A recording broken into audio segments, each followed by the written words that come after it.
Annyeong guys! So may bago kong favorite. Ito nga yung nasi goreng ng Indonesia.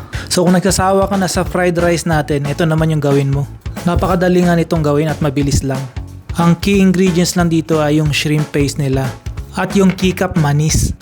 Ito yung dark soy sauce ng Indonesia na medyo manamis-namis. Tapos the rest ng ingredients sigurado kung meron naman kayo dyan sa bahay ninyo. So dinidikdik ko lang tong mga aromatics, pero pwede rin kayong gumamit ng mixer. Tapos ito yung alternative ko sa shrimp paste nila, itong ginamos. Sa mga hindi nakakaalam, sa aming mga Ilonggo, ito yung shrimp paste namin. Naglagay lang ako ng oil para ma-well combine yung ating mga ingredients. Nagbibigay ng aroma itong shrimp paste dito sa nasi goreng. Pero kung wala kayo nito, pwedeng wag na rin kayo maglagay.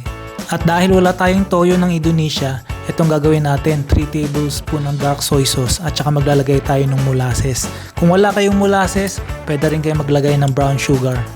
So kailangan talaga dito is mayroon tayong dark soy sauce kasi ito yung nagbibigay ng distinctive na kulay ng nasi goreng, yung medyo dark brown na kulay. So start na tayo mag fried rice, mga 2 to 3 minutes lang to. Uunahin ko na ditong iprito yung toppings natin na itlog. Dapat ito malambot yung dilaw at medyo crispy yung gilid niya.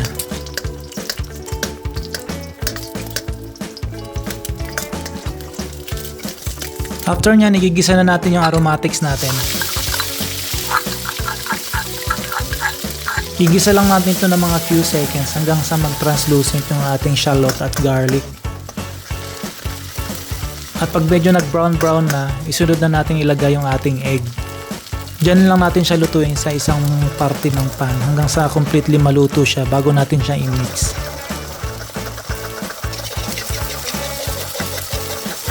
Igisa lang natin yun na maigi hanggang sa medyo mag-brown din yung ating egg para mas lumabas yung lasa nila. And then nilagay ko na yung ating shrimp. Pwede rin kayo palang maglagay ng manok kung yun ang gusto ninyo. Ilagay na natin yung ating rice. Mas maganda dito kung 1 day old yung rice o bahaw, para hindi malabsak yung ating fried rice.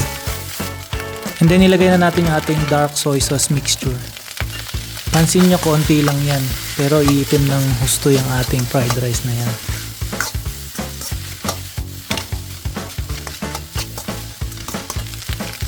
So maglalagay rin ako dito ng chicken powder, mga 2 teaspoon lang, pampalasa, at saka paminta. Lutuin pa natin ng mga few minutes and then tapos na yan. Ganyan lang kadali gumawa ng nasi goreng. Ito nga pala mga guys yung ating authentic na recipe ng nasi goreng.